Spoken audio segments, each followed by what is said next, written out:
this lesson, we're going to examine some problems where similar triangles can be used. The whole idea of similar triangles is to make diagrams that can be helpful in finding measures that would be otherwise inaccessible.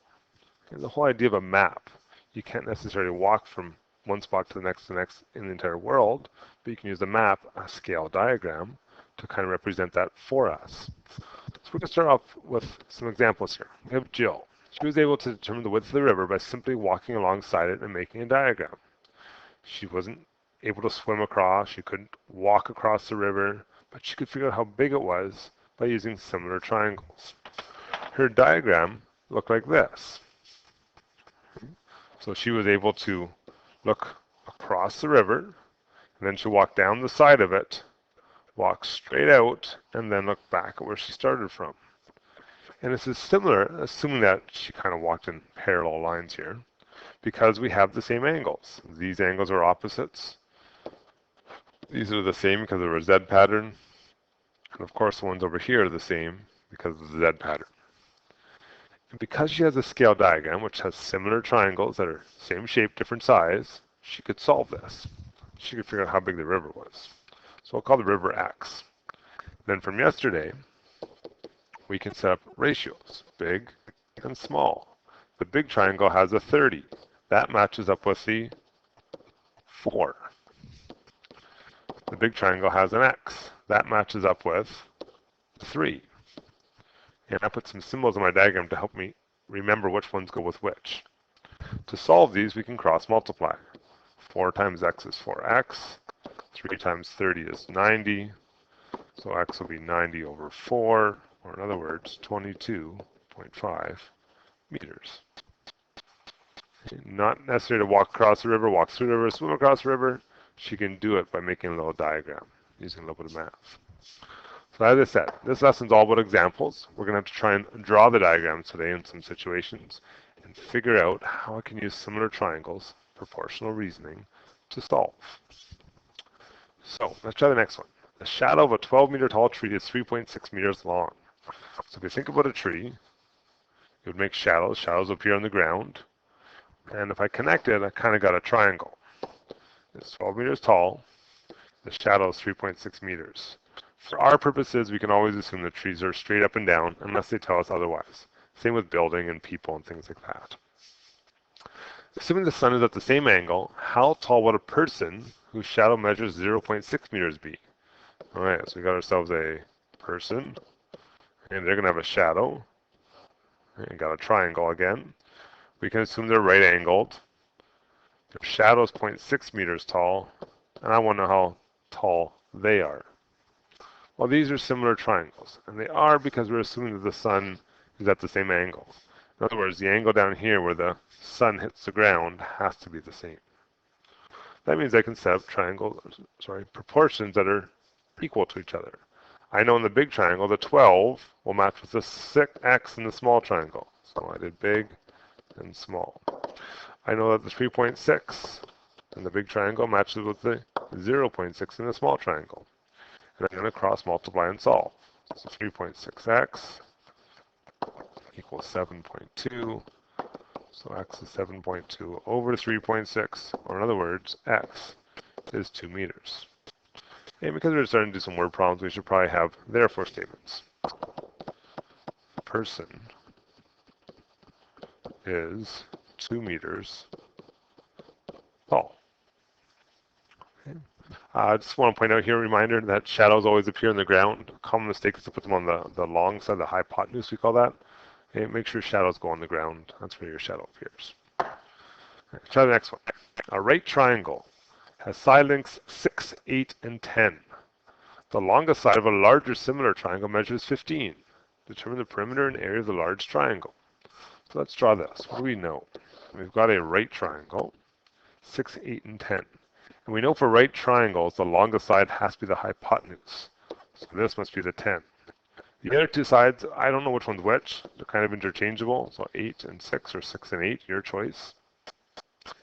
And then we've got a larger similar triangle. Okay, but similar means it has a right angle. It also means all the other angles are the same. Okay, so I'm going to put some symbols in there to show that. The hypotenuse, the longest side, is 15.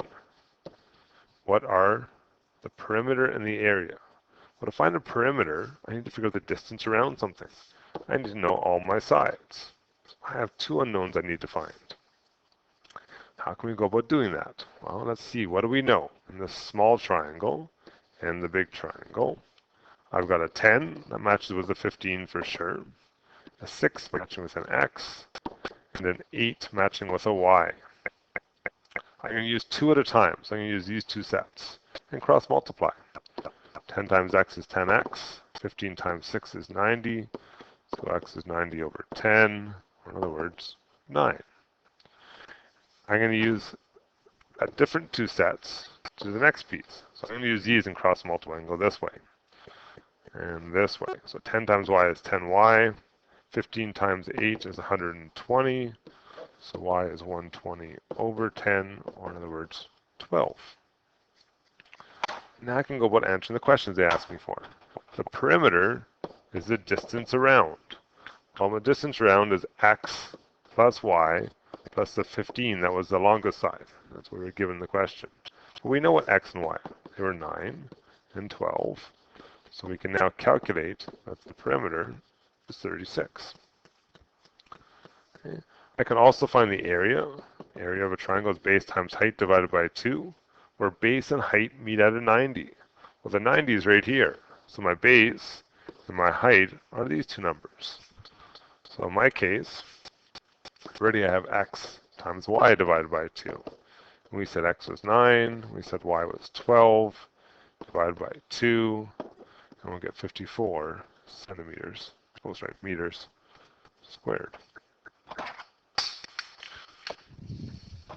we solved that one, again using some ideas of similar triangles.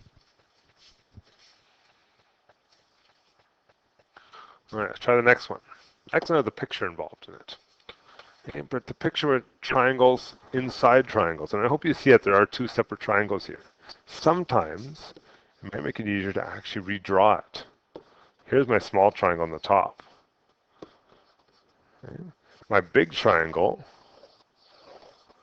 has 24 on the bottom, and the long side of this one is made up of the 18 and the X, or in other words, 18 plus X. We know these triangles are similar because they both have 90s in the corner, and because they have parallel lines, they must have F patterns. So there's an upside down F in here if you go this direction. And so I know these two things are similar, which means I can solve this.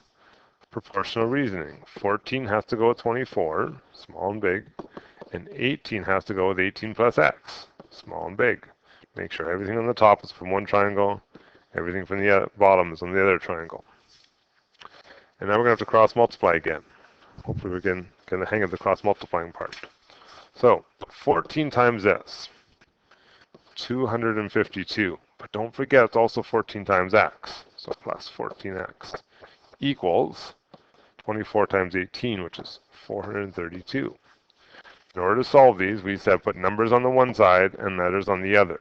So I'm going to bring the 252 over here, and it's become subtracting.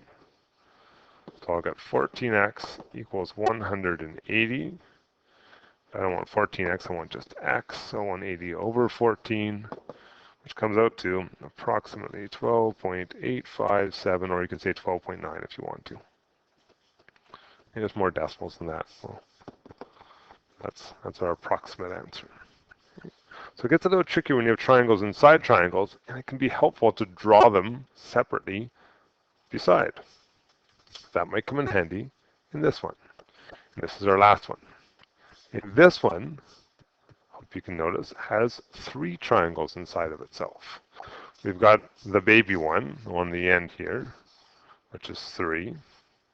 We've got a medium one, which has an 8. And then we've got a really big one, I'm just going to draw underneath here, that has an 18. Okay? They all have right angles in them, and they all have this corner here. So that means this one is this one is this one. So there's 3 similar triangles. We want to find x. And I know the 3 can match with the 18, and the 3 can match with the 8 can match with the 18, but my hypotenuses are missing pieces. Okay? I know the medium hypotenuse is made up of a 6, but it also needs this piece right here, y. I know my large hypotenuse is made up of x plus 6 plus y. So it kind of makes sense to me that I need to figure what y is first before I can figure what x is. And I can do that by using the two small triangles. Okay. So in the smallest triangle, the 3 has to match with the 8. Okay, so we're using these two right here, okay? The y has to match with 6 plus y. And that looks like our last question we just did, right? So we can cross multiply this. 8 times y is 8y going this way. 3 times 6 makes 18. We also need to do the y part, so plus 3y. We'll put numbers on one side and letters on the other. Make sure when you cross the equal sign, you do the opposite operation.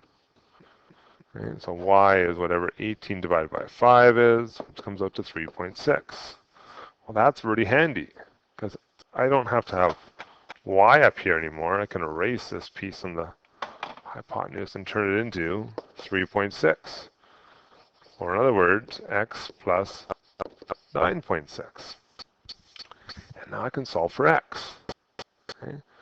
Remember, y is 3.6, so I can go back and use the baby triangle. The 3 from it will match with the 18 from the biggest triangle. And the 3.6 in the baby triangle matches with x plus 9.6 in the biggest triangle. Now, if you had chose to use the medium one, that would totally work also. Just have to use different comparisons. Okay, let's do our cross multiplying. Okay, 3 times x, that's 3x. 3 times 9.6 is 28.8. 18 times 3.6 makes 64.8. Okay, we're going to rearrange numbers on one side, letters on the other. We'll get 36 for 3x. So x is 36 over 3. In other words, x is 12. And a little bit of problem solving there for you. Okay, so that's the end of that lesson. Similar triangles. Sometimes we're going to draw the pictures. Sometimes we're going to have triangles inside triangles. We want to get pretty good with this so we can use these ideas to attack the next ones where we only have a single triangle. So try the homework. If you're stuck, come see me and we'll figure some things out.